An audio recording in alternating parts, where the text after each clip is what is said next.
అండి plain blouse cutting ముందు నేర్చుకున్నారంటే మీకు తర్వాత లైనింగ్ బ్లౌజ్ కటింగ్ అనేది ఈజీగా వచ్చేస్తుంది. మీరు ఎవరైనా కొత్తగా టైలరింగ్ నేర్చుకుని ఇలా బ్లౌజులు కుట్టాలనుకుంటే నేను చెప్పిన టిప్స్తో కనుక ఒకసారి కుట్టి చూడండి, చాలా బాగా పర్ఫెక్ట్గా వస్తుంది. ప్లెయిన్ బ్లౌజ్ అంటే మనకి 2 టైప్స్ ఉంటాయండి. 2x2 పీస్ ఒకటి, ఇలాగ పైన మనకి బుటాస్ వచ్చింది అంటే ఏదైనా డిజైన్ వచ్చినవి ఉంటాయి. సో డిజైన్ మాత్రమే బేస్ చేసుకోవాలండి. యాక్చువల్గా అయితే కోరాస్ ఆపోజిట్లో పెట్టేసుకుని మనం కటింగ్ చేసుకుంటాం, హ్యాండ్స్ అయినా సరే బ్యాక్ పార్ట్ ఫ్రంట్ పార్ట్ ఏదైనా సరే. కానీ ఇలా డిజైన్స్ వచ్చినప్పుడు డిజైన్ మాత్రమే చూసుకోవాలి, కోరాస్ ఎటు వచ్చినా పర్లేదు. ఇప్పుడైతే నాకు అన్ని వైపులా ఒకేలాగా ఉన్నాయి. ఏదైనా మనకి కలంకారీ మోడల్ బ్లౌజులు వస్తేనే ఇబ్బంది పడాలి. సో ఇప్పుడైతే ఎటు కట్ చేసినా పర్లేదు, కోరాస్ ఆపోజిట్లో పెట్టేసుకుని 4 ఫోల్డింగ్ చేసుకోండి. ఇలాగా మన ఖర్చు కోసం ఒక పావించి ఉంచుకుని ఎగస్ట్రా ఉన్న క్లాత్ని కట్ చేసుకోండి. మీరు పైపింగ్ వేయాలనుకుంటే నేనైతే హ్యాండ్ దగ్గర పట్టీ కోసం అయితే నేను అంటే పైపింగ్ వేయను, పట్టీ కోసం ఫోల్డ్ చేస్తున్నాను. అందుకని నా దగ్గర ఉన్న స్కేల్ ఎంత వెడల్పు ఉందో అంత తీసేసుకుంటే సరిపోతుందండి. అంతా కూడా దీంట్లోకి వచ్చేస్తుంది, ఖర్చు ఫోల్డింగ్ మొత్తం. అంటే హెమ్మింగ్ పట్టీ ఉంటుంది కదా అదనమాట. ఇప్పుడు వచ్చేసి మనకి హ్యాండ్ డౌన్ అనేది చాలా important. Hand height hand down ఈ రెండు కూడా మనకి హ్యాండ్కి ఇంపార్టెంట్ అనమాట. హ్యాండ్ కొలత తీసుకునేటప్పుడు కింద నేనైతే ఎంతైతే ఖర్చులు వదిలేసానో పట్టీ కోసం అంత ఖర్చు వదిలేసుకుని హ్యాండ్ హైట్ ఖర్చులతో కలిపి కింద ఖర్చులు వదిలేసాను, పైన ఖర్చులతో కలిపి మార్కింగ్ వేసాను. ఎందుకో తెలుసా, షోల్డర్ జాయిన్ చేయడానికి ఖర్చు కావాలి కదా అందుకుని. ఇప్పుడు బ్లౌజ్ని ఇలా ఉల్టా తిప్పేసుకుని పైన షోల్డర్ కుట్టు తగ్గించి సైడ్ జాయింట్ ఫస్ట్ కుట్టు వరకు బ్యాక్ పార్ట్ నుంచి అంటే ఉల్టా తిప్పుకుని బ్యాక్ పార్ట్ నుంచి మాత్రమే చూసుకోవాలి. నాకు వచ్చేసి 7 మీద 7 గీతలు అంటే 7వ నెంబర్ అనమాట. 7వ నెంబర్ తోటి ఆర్మ్ లూజ్ వస్తే చంక డౌన్ 3 ఇంచులు తీసుకోవాలి. 7, 7.5, 7.5, 7.30, 7వ నెంబర్తో వస్తే దాన్ని 7వ నెంబర్ ఆర్మ్ లూజ్ అంటాము.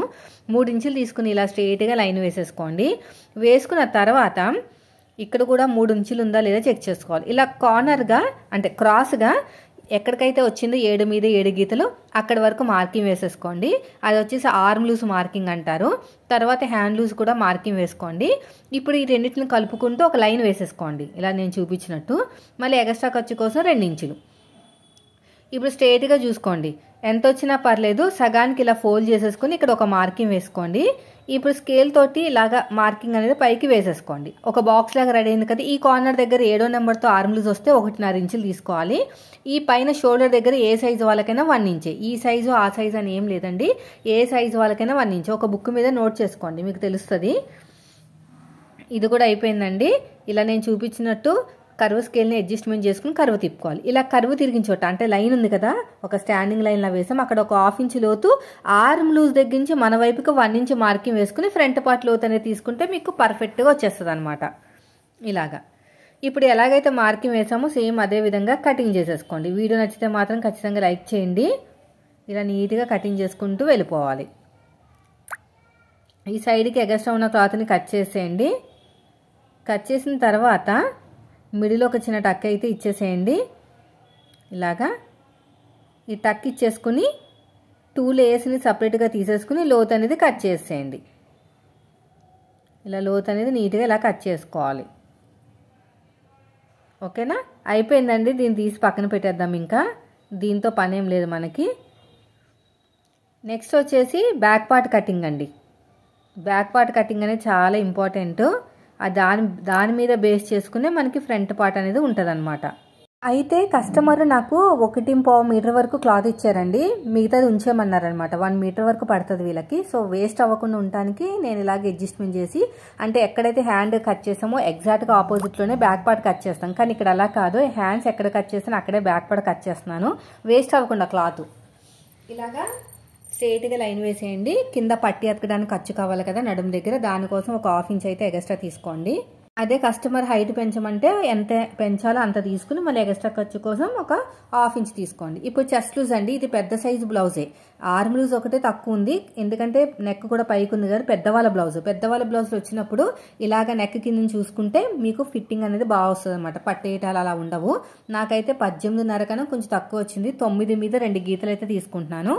ఓకేనా, ఎక్స్ట్రా ఖర్చు కోసం 2 ఇంచులు ఇలా తీసుకోండి. చెస్ట్ లూజు మరి సాగదీసేయకండి, ఎక్కువ సాగదీస్తే మళ్ళీ చెస్ట్ లూజ్ అనేది ఎక్కువ అయిపోతుంది అనమాట. మనం తీసుకున్న ఆది బ్లౌజ్లో బ్యాక్ పార్ట్లో మెయిన్ డాట్ ఉంటుంది కదా, అక్కడ నుంచి కింద ఖర్చులు వదిలేసి పైన ఖర్చులతో కలిపి మార్కింగ్ వేసుకుంటే మీకు డాట్ అది మనకి బ్లౌజ్ హైట్ అనేది ఈజీగా వచ్చేస్తుంది. ఇలాగా ఇలా స్ట్రైట్గా లైన్ వేసేసేయండి. వేసిన తర్వాత ఇక్కడ చూడండి కరెక్ట్గా లేదు మనకి, ఇలా కరెక్ట్గా ఉండాలి. ఇక చూసుకోండి, ఫోల్డింగ్ అనేది సరిగ్గా లేకపోతే ఏం జరుగుతుందంటే మనకి సరిగ్గా రాదనమాట. ఇలా కరెక్ట్గా నీట్గా పెట్టేసుకోండి. ఇలా నీట్గా సదిరేసుకుని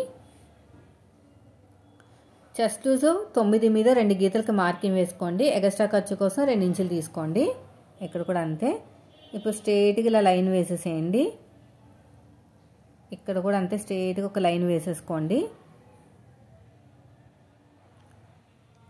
పొడుగు చూసుకుంటున్నాను మళ్ళీ నేను, ఎందుకంటే ఏమైనా తక్కువ ఎక్కువ అయితే అడ్జస్ట్మెంట్ చేసుకోవచ్చు అనమాట. ఇక్కడ ఎంత ఉందో మనకు ఆపోజిట్లో కూడా అంతే ఉండాలి. అయిపోయింది. ఇప్పుడు నెక్ విడ్త్ వచ్చేసి 2.5 అండి. ఎగస్ట్రా ఖర్చు కోసం ఒక 1/4 ఇంచు. తర్వాత వచ్చేసి చిన్న సైజు షోల్డర్, నెక్ కోసం 2.5, పక్కన ఖర్చుల కోసం 1/4 ఇంచు ఉంచాను కదా, ఆ ఖర్చుల దగ్గర నుంచి చిన్న సైజు షోల్డర్ ఎంత ఉందో ఖర్చులతో కలిపి మార్కింగ్ వేసుకోండి. డీపు ఎంత ఉందో తెలియడానికి, నెక్ డీప్ తెలియాలంటే వీపు పార్ట్ హైట్ ఖర్చులతో కలిపి మార్కింగ్ వేసుకుంటే ఆటోమేటిక్గా వస్తుంది. పైన 2.5 తీసుకున్నాం కదా, కింద 3 ఇంచులు తీసుకోవాలి. ఇంకా మళ్ళీ ఖర్చుల కోసం తీసుకోవద్దు, అదే ఫైనల్. ఇలా క్రాస్గా లైన్ వేసేసేయండి. ఇలా నీట్గా మార్కింగ్ అనేది చేసేసుకోండి ఇలాగా. ఇప్పుడు నెక్స్ట్ వచ్చేసి ఫుల్ షోల్డర్ ఎంత వచ్చింది? 5.7. నేను డౌన్ వచ్చేసి చంక డౌన్ వచ్చేసి 6 ఇంచులు తీసుకుంటున్నాను. ఇక్కడ కూడా 5.7 తీసేసుకోండి. ఇలా స్ట్రైట్గా లైన్ వేసేసేయండి, ఇలా నేను చూపించినట్టు. ఇలా మొత్తం కూడా అంతే. ఈ కార్నర్ దగ్గర 1.5 ఇంచులకి మార్కింగ్ వేసుకోండి, సరిపోతుంది. ఇప్పుడు కర్వ్ స్కేల్ తోటి నీట్గా ఇలా కర్వ్ అనేది తిప్పేసుకోండి ఇలా చక్కగా. షోల్డర్ దగ్గర కావాల్సినంత ఖర్చు వదిలేసుకుని గీత కింద నుంచి కొలుచుకోవాలి, ఎంత వచ్చింది ఏంటనేది చూసుకోవాలన్నమాట. ఇలా చూసుకోండి, సరిపోతుంది. ఇలా కరెక్ట్గా షోల్డర్ దగ్గర కావాల్సినంత ఖర్చు వదిలేసుకుని ఇలా చూపించినట్టు మనకి చెస్ట్ లూజ్ ఎక్కడ చూసుకోండి. ఇక్కడ నేను ఫోల్డింగ్ దగ్గర అడ్జస్ట్మెంట్ చేశాను కదా, అప్పుడు కొంచెం డిఫరెంట్ వచ్చినట్టుంది. నాకు చెస్ట్ మ్యాచ్ అవ్వలేదన్నమాట. మళ్ళీ చూసుకుంటే కరెక్ట్గా మ్యాచ్ అయిపోయింది. ఇలా మార్కింగ్ వేసుకుని షోల్డర్ దగ్గర కావాల్సినంత ఖర్చు వదిలేసుకుని ఇలా నీట్గా చెక్ చేసుకోవాలి. 7 మీద 7 గీతలు రావాలండి. ఇప్పుడు వచ్చింది. అందుకనే మీరు ఆర్మ్ లూజ్ మ్యాచ్ కాకపోతే ఒకసారి చెస్ట్ లూజ్ అనేది కరెక్ట్గా చేసుకున్నారా లేదా అనేది చూసుకోవాలన్నమాట మార్కింగ్ వేసుకుని. నడుము లూజ్ వచ్చేసి 8.8 వచ్చిందనమాట డాట్తో కలిపి. సగానికి ఫోల్డ్ చేసుకుని ఒక మార్కింగ్ వేసుకున్నాను. అటు ఒక 1/2 ఇంచు, ఇటు ఒక 1/2 ఇంచు. హైట్ వచ్చేసి ఒక 4 ఇంచులు తీసుకున్నానండి, సరిపోతుంది. అంతే. ఇప్పుడు ఎలాగైతే మార్కింగ్ వేసుకున్నామో సేమ్ అదే విధంగా కటింగ్ చేసుకుంటూ వెళ్ళిపోండి ఇలా నీట్గా. ఇక్కడ కూడా అంతేనండి,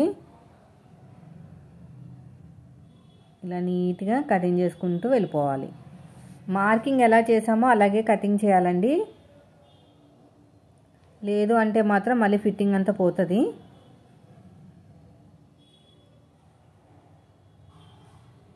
ఇది మార్కింగ్ అడుగు భాగంలో కూడా చేసేసుకోండి. సో అయిపోయిందండి బ్యాక్ పార్ట్తో పని. నెక్స్ట్ వచ్చేసి ఫ్రంట్ పార్ట్ అండి. ఫ్రంట్ పార్ట్ అనేది ఫోల్డింగ్ అనేది ఆపోజిట్లో ఉండాలి. అయితే నేను చెప్పాను కదా వీళ్ళు క్లాత్ కావాలి అన్నారని, అందుకు నేను క్రాస్ అనేది కోరాస్ వైపుకి ఇలా వచ్చేటట్టు చూస్తున్నాను అనమాట. ఇలా అయితే మనకి క్లాత్ అనేది కట్ అవ్వకుండా ఎక్కువ అవుతుంది, ఎక్కువ కట్ అవ్వదు, అంటే మనకి వేస్ట్ అవ్వకుండా ఉంటుంది అనమాట. ఇలా క్రాస్గా మార్కింగ్ వేసేసుకోండి ఇలా నేను చూపించినట్టు. ఎగస్ట్రా ఖర్చు కోసం ఇక్కడ 1/2 ఇంచు తీసేసుకోండి ఇలా మొత్తం కూడా. ఈ నెక్ దగ్గర కూడా అంతే, నెక్ దగ్గర కూడా కరెక్ట్గా తీసేసుకోండి. ఇక్కడ హైట్ దగ్గర కూడా అంతే, ఇలా చక్కగా వీపు పార్ట్ హైట్ అన్ని చోట్ల కరెక్ట్గా తీసేసుకోండి.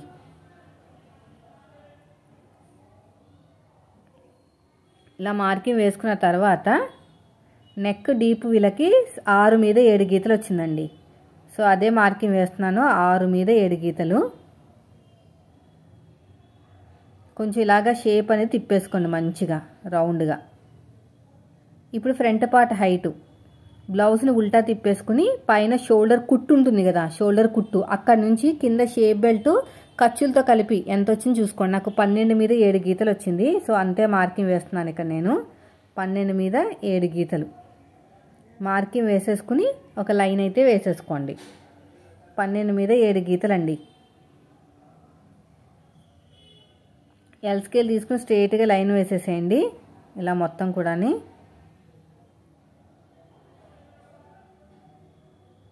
ఇలా అయిపోయిన తర్వాత బ్యాక్ పార్ట్కి ఫ్రంట్ పార్ట్కి మధ్యన డిఫరెన్స్ అనేది ఖచ్చితంగా 2.5 ఇంచులు ఉండాలి. అప్పుడు షేప్ బెల్ట్ బాగుంటుంది. మన వైపు నుంచి 2.5కి మార్కింగ్ వేసుకోండి. డాట్ కోసం డాట్కి మధ్యన గ్యాప్ 1 ఇంచ్ ఉండాలి. ఇప్పుడు నెక్ దగ్గర నుంచి పట్టేసుకుని ఉక్సు పట్టి కాజా పట్టి హైట్ కింద నుంచి 2 ఉక్స్కి మార్కింగ్ వేసుకోండి. ఇలా షేప్ ఇచ్చేసేయండి. డాట్ హైట్ కూడా నెక్ దగ్గర ఒక 1/2 ఇంచ్ వదిలేసుకోండి. డాట్కి మధ్యన చూసారు గ్యాప్ అనేది వాళ్ళ ఆది బ్లౌజ్లో ఎలా ఉందో అలా తీసుకోవాలన్నమాట. ఇలాగా షేప్ అనేది ఇచ్చేసుకోవాలి. నెక్ దగ్గర ఒక 1/2 ఇంచ్ వదిలేసి రెండింటి మధ్యలో ఒక మార్కింగ్, ఈ రెండింటిని బ్యాలెన్స్ చేస్తూ 3వ మార్కింగ్ అనేది వేసేసుకోండి ఇలాగా చక్కగా. అయిపోయిందండి. ఇప్పుడు ఇక్కడ ఎల్ షేప్ దగ్గర కూడా ఒక 1/2 ఇంచ్ లోతు అయితే తీసేసుకోండి ఇలా మొత్తం కూడాని. ఇప్పుడు ఎలాగైతే మార్కింగ్ వేసామో సేమ్ అదే విధంగా కటింగ్ చేసేసుకోవాలి. ఇలా నేను వీడియోలో చూపించినట్టు ఇలా నీట్గా కటింగ్ చేసేసుకోండి. ఇక్కడ కూడా అంతే. ఇలా చక్కగా నీట్గా కటింగ్ చేసుకుంటూ వెళ్ళిపోవటమే. ఈ సైడ్ కూడా అంతేనండి. ఈ మిడిల్ వచ్చిన టక్ ఇచ్చేసేయండి డాట్స్ దగ్గర సరిపోతుంది. ఇంకా చిన్న టక్ ఇచ్చేసేయండి, ఇక్కడ చిన్న టక్ ఇచ్చేసేయండి. ఇదంతా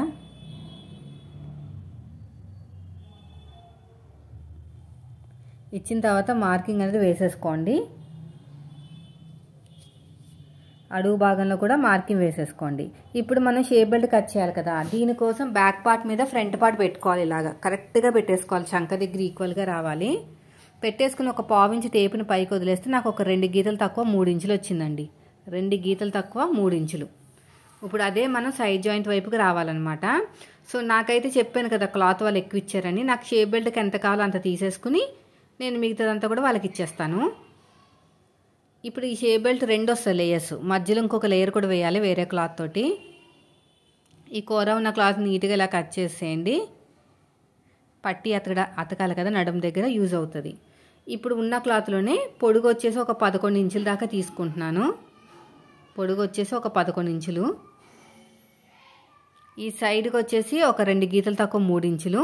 షేప్ దగ్గర కాకుండా ఉక్సు పట్టి వైపుకి 3.5, షేప్ దగ్గర ఒక 2.5 ఇంచులు తీసుకుంటే ఇలా షేప్ వస్తుంది అనమాట షేప్ బెల్ట్ అనేది.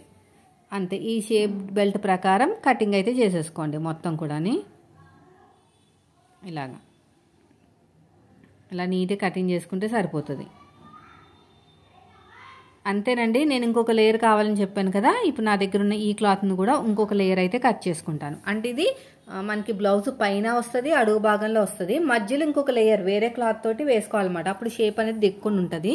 సెల్ఫ్ పైపింగ్ అండి, నార్మల్ పైపింగే. ఇదే క్లాత్ తోటి పైపింగ్ వేసేస్తాను. సో చూసారు కదండి. ఈ మెథడ్లో కనుక మీరు ప్లెయిన్ బ్లౌజ్ కట్ చేసి నేర్చుకుని తర్వాత లైనింగ్ బ్లౌజ్ కట్ చేశారంటే మీకు అసలు బ్లౌజ్ పీస్ అనేది వేస్ట్ అవ్వదు. ఎన్నిసార్లు కుట్టినా కూడా ఒకటే ఫిట్టింగ్ వస్తుందండి. ఫస్ట్ టైం కుట్టినా కూడా చాలా బాగా ఫిట్టింగ్ వస్తుంది నేను చెప్పిన మెథడ్లో కనుక కుట్టారంటే. పెద్ద సైజు వాళ్ళకైనా పెద్దవాళ్ళ బ్లౌజ్ అయినా నెక్ కింద నుంచి చూసుకుంటేనే బెస్ట్. ఆర్మ్ లూజ్కి 1 ఇంచ్ కలపాలి అంటే అందరికీ అంటే నెక్ పైకున్న వాళ్ళకి సెట్ అవ్వదు అనమాట అంత తొందరగా. నెక్ పైకున్న వాళ్ళకి ఖచ్చితంగా నెక్ కింద నుంచి చూసుకోవాలి. వీడియో నచ్చితే లైక్ చేయండి. Thank you for watching.